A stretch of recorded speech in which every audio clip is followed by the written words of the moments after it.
शुभ संध्या। तो आज आम 3 जन जाक बाहरी पड़ू टे दहीबरा खावाई। तो मुझे संध्यार ही भिडटा स्टार्ट करुच्ची।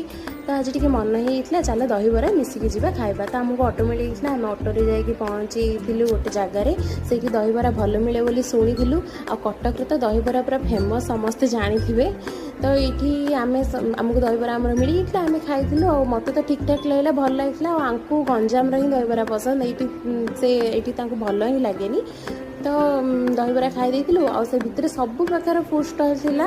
आ दहीबरा खाई तो पेट फुल होता घर को जाकि पुणी रुटी खाइबार ही थिला।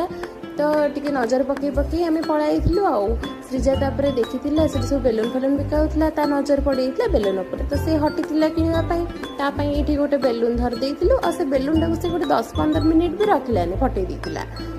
तापर आम घर को फेरी और रास्तार गला बेले देखिलु माटीर सबू जिनस बिका होची। तो मत गोटे दरकार था दही बसैवाई गोटे छोट माटी हांडी। तो से नाला सरी कहले तो आम फेरी आ रही। नमस्कार।